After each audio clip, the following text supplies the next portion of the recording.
everybody, and welcome back to another Stitch with Me. These are scary stories that are true or that people believe to be true. And today we are focusing on Disneyland urban legends. So these are ones that I have found on LA-ist, like Los Angeles-ist, IST. But they are ones that I have heard before, and so I think these are the ones that are the most prevalent, but also the most well-researched. And so some of these are going to be true, some of them are not true, but they still persist. But I'll be telling you which ones are which. That being said, these are darker tales.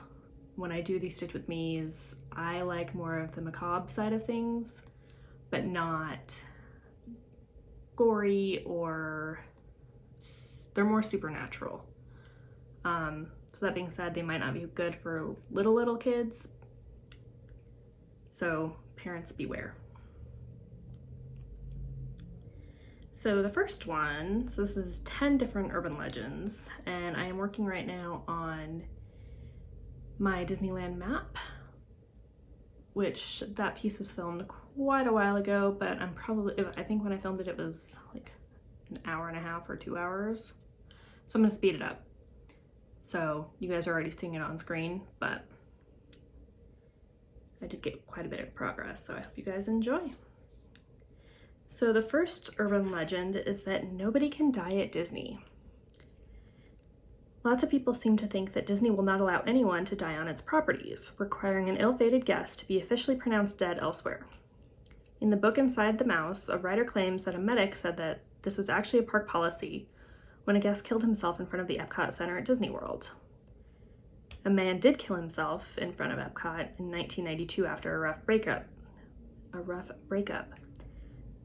But what's actually more probable, according to Snopes, is anyone who's been seriously injured is rushed to the hospital even if they seem like a lost cause and pronounced dead there. So no one's quite sure on this one, but I'm pretty sure that it's fact, because they don't want anything death-wise to be associated with the parks. So people definitely have died or sustained fatal injuries at both American parks, and I'm pretty sure all the parks at this point. This is written back in 2015, just so you know. So the ones from Disneyland, in 1964, a 15-year-old boy was killed trying to stand up while on the Matterhorn bobsleds. He was thrown from the ride and died 3 days later. I'm pretty sure a woman died on it as well.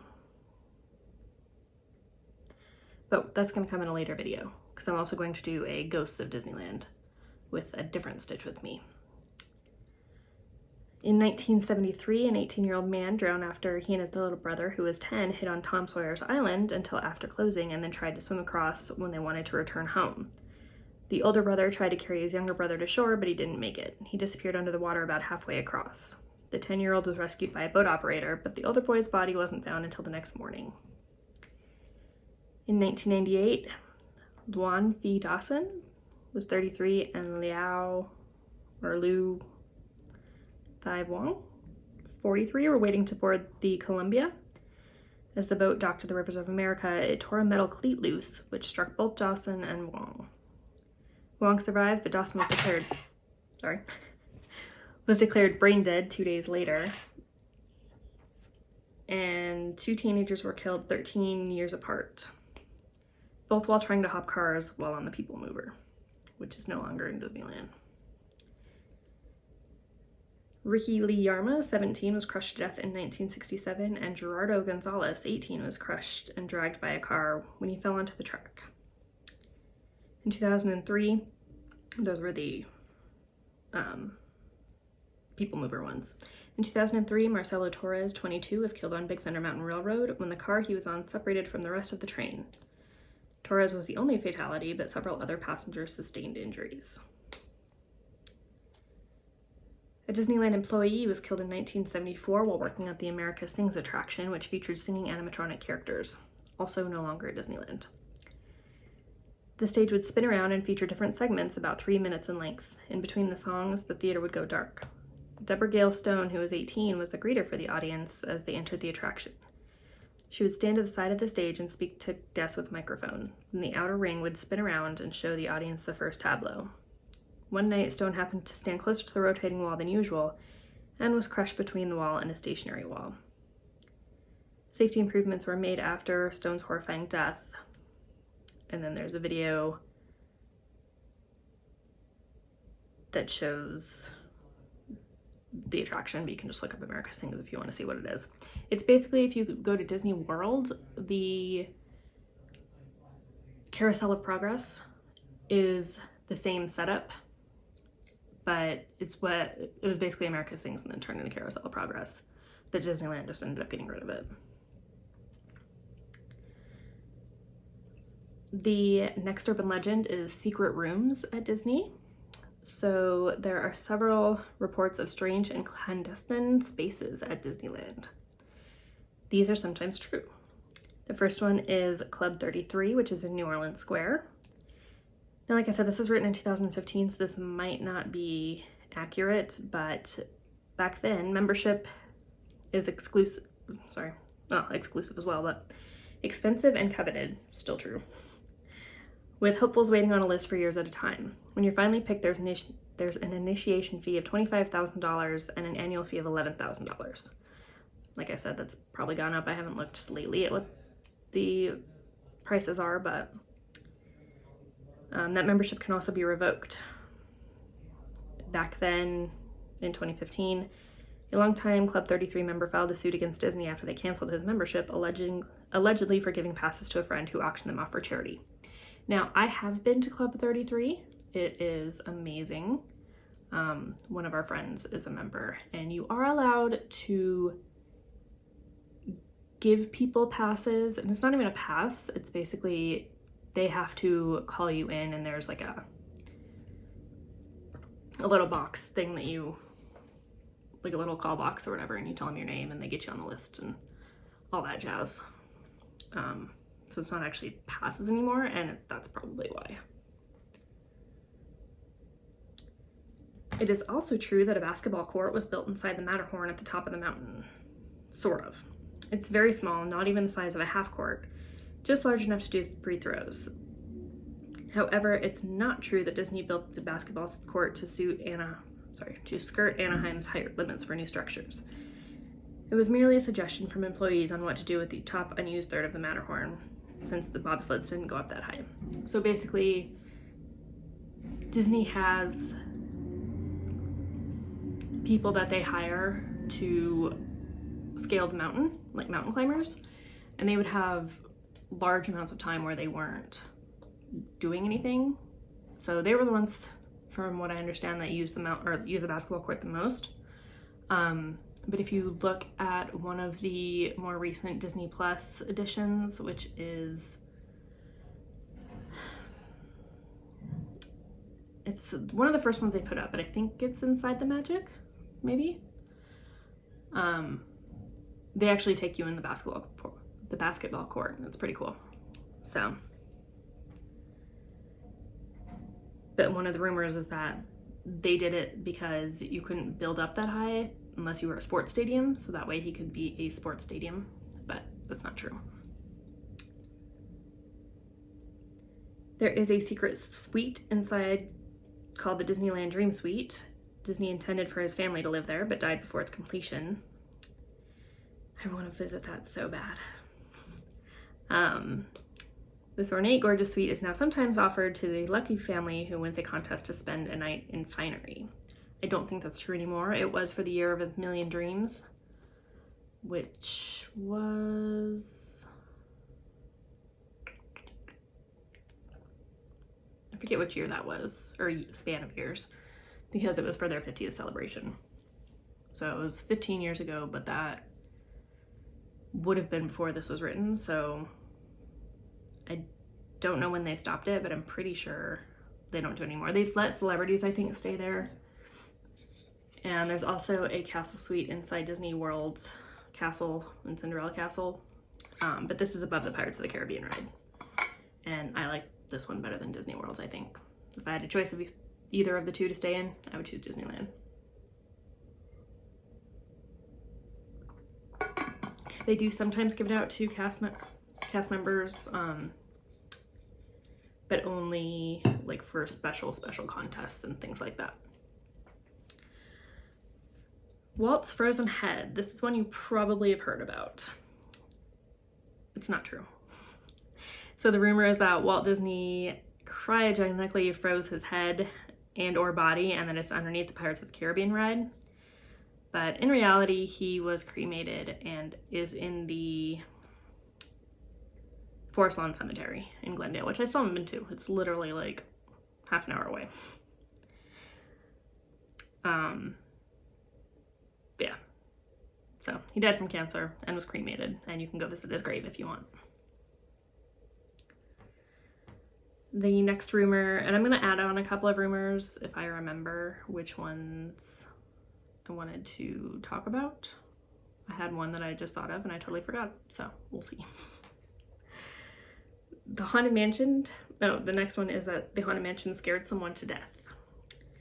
The Haunted Mansion opened in 1969, but some say that an earlier version of the ride was so terrifying that a man invited to preview the attraction suffered a heart attack and died. Due to the unfortunate circumstance, Disney ordered the ride to be toned down to prevent anyone else from being scared to death. The truth? There's no evidence to support that anyone ever died in the Haunted Mansion, although an 89-year-old woman did break her hip getting off of a doom buggy once. The Haunted Mansion was supposed to open in 1963, and workers did finish the exterior that year. Disney also showed a teaser of the ride in 1965 on TV in an episode of Walt Disney's Wonderful World of Color. It's kind of a tongue twister. However, the ride wasn't delayed because it killed someone. What really happened was that Disney was tied up working on the New York World's Fair in 1964, and then he passed away in 1966. Afterward, there were some changes to the attraction's design. For instance, there was supposed to be another attraction called the Museum of the Weird, designed by Raleigh Crump. However, that got shelved after Disney died, though some of Crump's designs were incorporated into the mansion's spill area. And honestly, I think I would have preferred that. The Museum of the Weird sounds really cool. And I've seen like mock-ups and stuff of it. It looks a lot more cool. There have been other minor changes to the rides over the years, of course. A ghostly figure known as the Hatbox Ghost resided in the mansion's attic, but disappeared shortly after the attraction opened, but he is back. But only in Disneyland. I don't think Disney World's added theirs. The next one, this is a pretty big rumor as well, is that there's a dead body at Disneyland. The Pirates of the Caribbean attraction is a hot spot for rumors. According to legend, Imagineers decided to use real human bones when constructing the attraction because the fake bones didn't look dead enough. / real enough. Supposedly, they got the bones from the UCLA Medical School. One skeleton reigned over his treasure, 2 played a game of chess, and another met his end when he was struck with a sword. They say the skeletons remained for many years until they were eventually swapped out for fake ones. Basically, once they started perfecting their skills, I guess. However, some believe that the skull and crossbones behind a skeleton lounging in a bed are real. And those ones do look really real. A cast member supposedly told Disney blog The Disney Does that the skull was real on video. It could technically be true that there's a dead body located on the property thanks to rule-breaking guests. Bloggers have asserted that Disneyland is a popular place for relatives to scatter ashes of their loved ones, particularly within the Haunted Mansion and Pirates of the Caribbean. In Mouse Tales, a behind-the-ears look at Disneyland, author David Koenig mentioned an employee who said that a family of a 7-year-old boy was once caught spreading his ashes inside the Haunted Mansion. Spreading ashes on private property is illegal, and Disneyland denies requests to do so on their property, though it's sort of a hard rule to enforce and there's no real health hazards if it were to happen. In 2007, a woman was accused of scattering a powdery substance while on the Pirates ride. Bloggers claimed she was dispersing human remains. A witness said it looked like baby powder. The police couldn't find the substance to test it, and Disneyland denied that spreading ashes was a growing trend. However, this one is most likely to be true. Officially, it is not, but several cast members have said that it has happened, and it's not the best thing to do, simply because Disneyland is always cleaning their rides and stuff. If you did scatter a loved one's ashes on one of the rides, it's most likely going to end up in the trash. So don't do it if you were planning on it.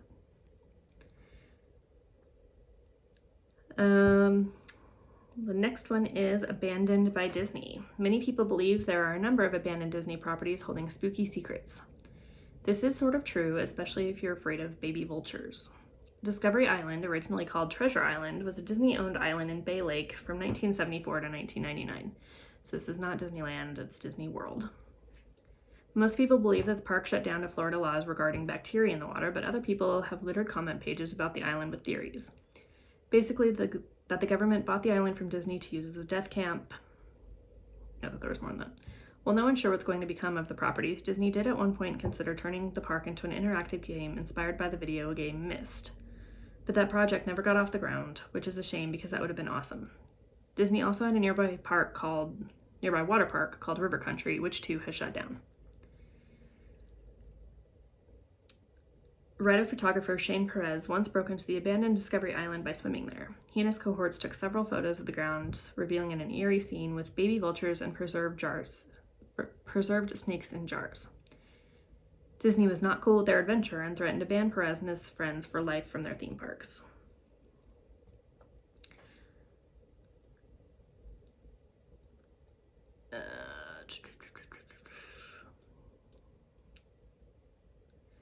Yeah, so basically there are 2 parks. People have gone. There's videos available online if you want to see. It's dangerous. Obviously, it's Florida. There's gators. There's snakes. There's other wildlife. It's private property, so you can get trespassed from it. But there is footage online of urban explorers who have gone into Discovery Island and River Country, and it is, I've watched them. They're pretty cool. So you can go check them out if you want to do that. I don't have any in particular to tell you about, but they're definitely there. The next urban legend is Disneyland cats. This one's totally true. Urban legend states that Disney released a number of cats into the park to, and we note the irony here, control the rodent population. That's not true, but there are a bunch of cats that live at Disneyland. According to Disneyland Cats, which is a website, which documents the cats who live at the park, the kitties were found by Walt Disney when they entered the building that would become the Sleeping Beauty Castle attraction. Because the cats weren't harming anyone and are natural hunters, they decided to let them stay in the park. They are fed, cared for, and spayed and neutered when possible by Disney. There are currently about 200 cats are still living in the park, and then they tend to come out at night. You can definitely see them, and apparently they have their own Instagram. So we usually see them when we go at either behind the Hungry Bear restaurant, but we haven't been there since Star Wars Land opened, which the entrance is right by there, so I don't know if they're there anymore, but we do see them in California Adventure Park at the, it's, as you pass the bathrooms that are over by Soarin', once you round that bend before you get to the entrance into the hotel, we usually almost always see 1 or 2 cats hanging out over there. There's a big fluffy black one that's adorable. The next one is long-haired hippie people need not apply. Now this one's kind of long, but when Disneyland first opened, there were harsher dress codes than you'll find today. For one, women weren't allowed to wear certain provocative attire, such as halter tops. Male guests weren't allowed to sport long hair, and the latter is because Disney liked a neat all-American appearance, and not, as rumor sometimes suggests, because a group of long-haired political activists once stormed the park. However, there is some truth to that rumor. The Youth International Party was a counterculture movement, I believe it's supposed to say, formed by Abby Hoffman, Anita Hoffman, Jerry Rubin, Nancy Kirshan, and Paul Krasner in New York in 1967. They were left-leaning anti-war and pro-free speech. Their members, known as Yippies, mostly did a lot of flash mobbish performance art style street theater to raise awareness and disrupt mainstream society. Their flag was a red star with a marijuana leaf over it, centered on a black background. Many Yippies who had long hair didn't really fit in at Disneyland. However, when the dress code loosened up in the late 60s, so mind you, back when Disneyland first opened, that was for everybody, not just for cast members. Like, everybody had to have a dress code. So when the dress code loosened up in the 60s, the Yippies decided to take advantage of it. Hoffman and Rubin organized a fake powwow for August 6, 1970. There was to be a roast of Porky Pig, a women's lib movement to free Minnie, and a breakfast at Aunt Jemima's Pancake House for the Black Panthers, according to writer and Disney historian Jim Hill. Disney called in police officers from Anaheim and Fullerton just in case things got out of hand, and staff politely told the Yippies that they were welcome so long as they didn't cause any trouble. For a while, the Yippies' attempts to cause a scene were largely ignored. Most of the planned events didn't happen, and Hoffman and Rubin never showed up. Nothing successfully happened until the early evening when a Yippie climbed a light pole to raise the Yippie flag, successfully annoying a tourist. Soon the two began shoving each other, and Disney staff told the Yippies to leave and soon called in the riot police who had been waiting in the wings. Everyone was evacuated, no one was hurt, 23 people were arrested, and the guests who had their day ruined by the Yippies' valiant attempts to stick it to the man via performance art were invited to return the next day for a refund. Since 2000, employees have been allowed to keep a neat mustache, but they have to keep the handlebars in check and grow their neat mustache while on vacation. They also had changed the rules even further, so men can have beards so long as they are well groomed. Because for a while you couldn't have any facial hair. Men couldn't. They do have a very strict policy still for employees.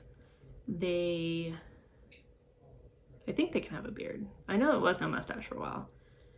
And then, like, they have special shapes that you're allowed to have. So, like, when you get the employee handbook, it shows you, like, all the different mustache shapes that are allowed. But you cannot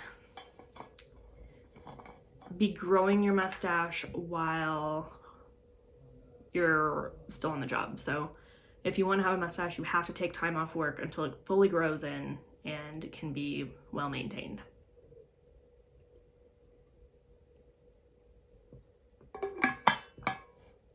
You also can have no visible tattoos. You cannot have any. You're only allowed to have one ring for women. I believe men are not allowed to have rings. Or no, men are allowed to have one ring as well. Women are allowed to have two if it's like a wedding set. Fingernails need to be a nude color, nothing bright or garish. Hair color needs to be natural. Let's see what else. You can't have any visible piercings except for the ears, and it's, I believe, 2 piercings. So like mine were okay because I have 2 holes in each ear, but you can't have anything else. Like, so no facial piercings. You can have, like, the only tattoo or tattoos you're allowed to have are ones that can be covered up by clothing. And from people that I know that worked in the parks, the shaving thing is totally true. They would legit not let you clock in until you went and shaved. They had like disposable razors on hand so that you can go and shave. I'm trying to think of what else. Like the big dress code ones, but oh, and you also cannot wear. Disney cast members that play characters are not allowed to dress up as those characters for like Halloween or kids' birthday parties, stuff like that. So if you are playing, for instance, Snow White, you cannot be Snow White for Halloween. You could be Princess Jasmine if you're not playing her as well, but you cannot play the same character that you already are.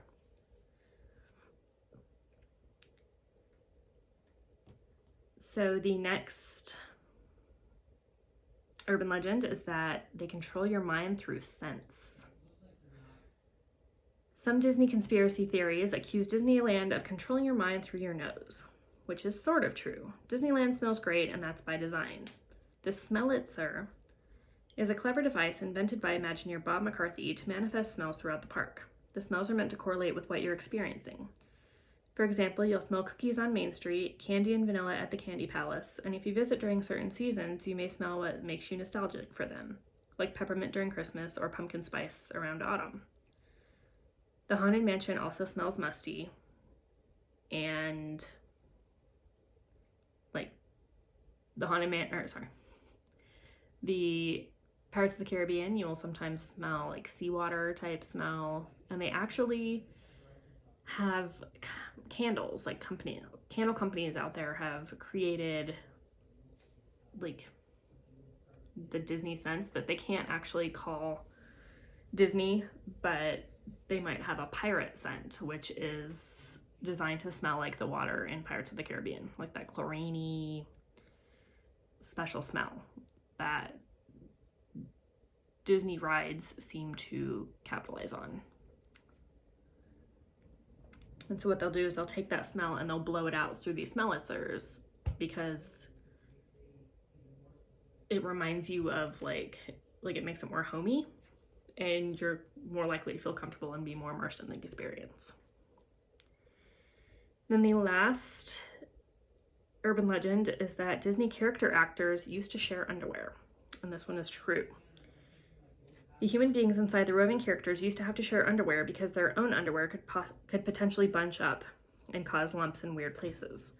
Cast members would turn in the undies at the end of the shift, supposedly to be washed properly. However, the numerous complaints from cast members about dirty underwear, scabies, and pubic lice forced the team members union to negotiate in 2001 for cast members to each have their own set of Disney-approved underwear that they themselves could launder. That part is not true. You're allowed to wear your own underwear as long as they cannot, or as long as they're not worn, or as long as they don't show up, basically. But yeah, that's really gross. So they tell you like kind of what is allowed. And I haven't heard of anybody having problems, and I know a lot of people that were characters in the parks.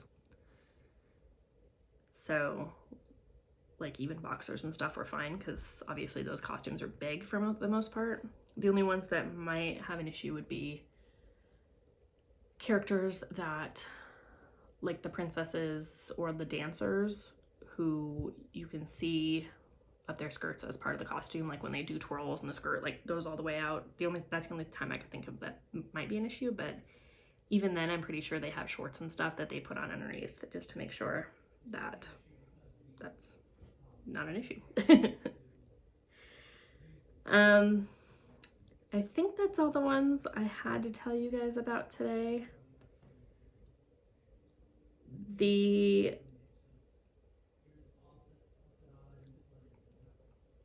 Let's see, I'm on another site now just to see if I remember which one. I was trying to think of to tell you guys, but I cannot. Sorry, my nose is driving me crazy.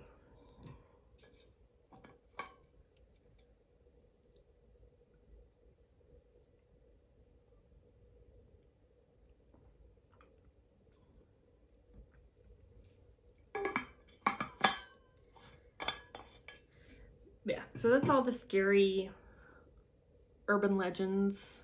I do have a couple of ideas for future scary Disneyland related videos, which I will keep stitching on this project for, but the ones that I currently have in mind are to do the scary stories of the Haunted Mansion ghosts and like the actual ghosts that you see in the Haunted Mansion, they all have backstories. And so tell you guys all of those different backstories because I think they're pretty fascinating.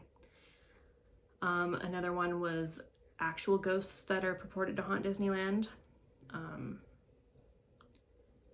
So like the woman that was killed on America Sings, she is supposed to be haunting the attraction, as well as there are ghosts on Space Mountain, Matterhorn, Haunted Mansion.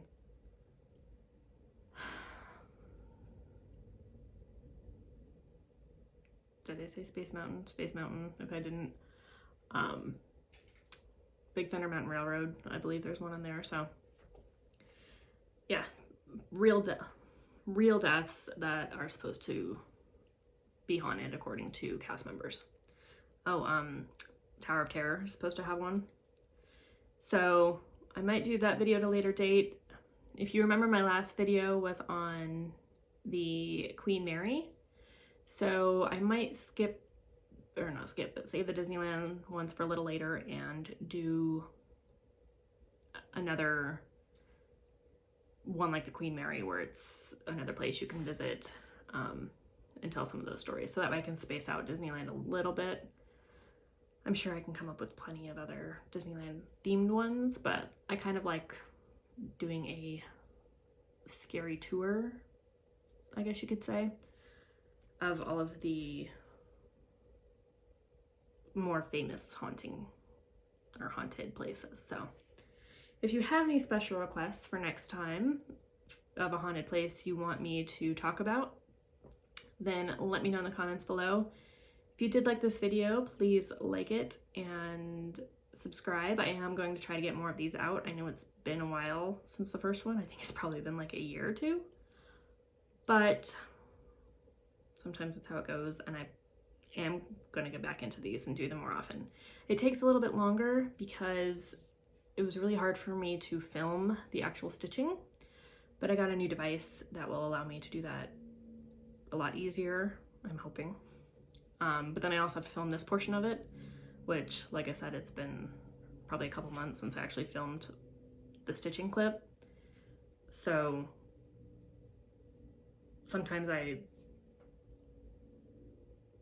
accidentally wait too long between filming that and filming this portion of the clip. So there's also, I might do it without me being on camera for the talking part and just do it so you can see the actual stitch with me, but it's something I'm still trying to work out with my microphone that my husband has had for a really long time, but he set it up outside, not outside, but out in the living room, and he's at that desk a lot, so he said I can use it whenever I want, but it's also kind of loud out there, and I would prefer to do it in here. So I'm going to try to see if I can get that microphone set up in here, and because I don't think he actually uses it for anything. But anyway, we'll see how that goes, and I think that's all. So I hope you guys enjoyed this. Please let me know if you did, or if there's anything you would like to see changed. This is still kind of new to me because I only did the one before, but it's something I really enjoy.